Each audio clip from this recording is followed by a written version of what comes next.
Uma doença de nome complicado agora, espondilolistese. Que doença é essa?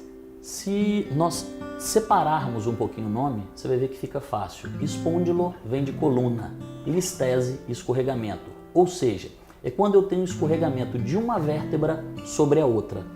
Toda coluna ela tem um alinhamento, toda vértebra começa aonde a outra termina. E ali no meio eu tenho um disco. Quando, por algum fator, eu tenho uma quebra desse alinhamento, eu venho a ter uma instabilidade naquele nível. A maioria das espondilolisteses, elas se originam ou em L4 e L5, ou seja, entre a quarta e quinta vértebras lombares, ou entre L5 e S1, que é a quinta vértebra lombar e a primeira vértebra sacral. Quando eu tenho essa espondilolistese, o sintoma que a pessoa começa a apresentar é dor. Principalmente quando ela vai fazer alguma atividade física, é uma dor mecânica. Então essa instabilidade leva a um quadro doloroso. Alguma atividade física específica ou uma simples caminhada já pode provocar essa dor? Isso depende do grau de espondilolistese. A espondilolistese ela é chamada espondilólise quando eu só tenho o defeito na parte posterior. O que acontece? Toda vértebra ela tem uma escora na vértebra inferior.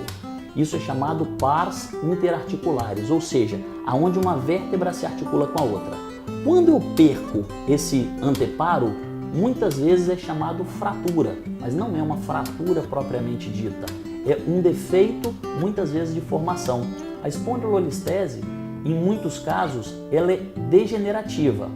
E em vários casos, ela é formada durante a fase de crescimento, durante a fase de desenvolvimento. Principalmente as crianças de alto rendimento esportivo têm uma chance maior de ter espondilolistese. Principalmente aquelas crianças que são atletas de elite. Então eles são muito exigidos, levando a uma sobrecarga quando a coluna ainda está em fase de formação. Então a sobrecarga na coluna pode provocar doença? Pode. E existem outras formas também? Existe a degenerativa, igual eu te falei, que é o quê? Pelo próprio desgaste que pode se formar a espondilolistese. E também existe a forma traumática, né, Felipe? Quando a pessoa tem algum trauma, alguma pancada na região, que também pode levar a essa falha da escora da vértebra de cima na vértebra de baixo. E como que vocês conseguem diagnosticar esse problema? Muitas vezes o paciente chega no consultório queixando de dor. Às vezes ele pode perceber a palpação da coluna na parte posterior, não ele, alguém às vezes palpando, você percebe um degrau no qual uma vértebra já escorregada em relação à outra, ele consegue palpar esse degrau. A espondilolistese ela varia de grau 1 a grau 5. No grau 5 ela é chamada espondilopitose, que é quando a vértebra tem um escorregamento completo. Mais grave. Só que são casos extremamente graves. Por quê? A partir do terceiro grau, ou seja, uma espondilolistese grau 3, dependendo do quadro doloroso, tem indicação de tratamento cirúrgico. Porém, os casos de grau 1, 2 e 3, pouco sintomáticos, o tratamento é o quê? Uma reeducação postural, controle do peso, melhora da postura no serviço, evitar atividades que exigem uma sobrecarga acentuada da coluna, são os métodos gerais. A própria fisioterapia, a acupuntura e o uso de medicações em casos de dor.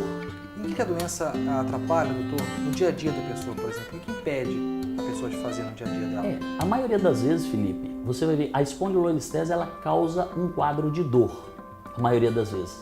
Só que quando uma vértebra tem uma instabilidade sobre a outra, isso gera um atrito. Entre uma vértebra e outra eu tenho um disco. Muitas vezes eu levo ao desgaste desse disco. E essa pessoa que tem uma espondilolistese, ela pode vir a desenvolver uma hérnia de disco ou até mesmo uma estenose de canal, que são outras patologias da coluna. Mas todas elas cursam principalmente com o quê? Dor na coluna ou dor irradiada muitas vezes para a perna. Isso é chamado de ciatalgia.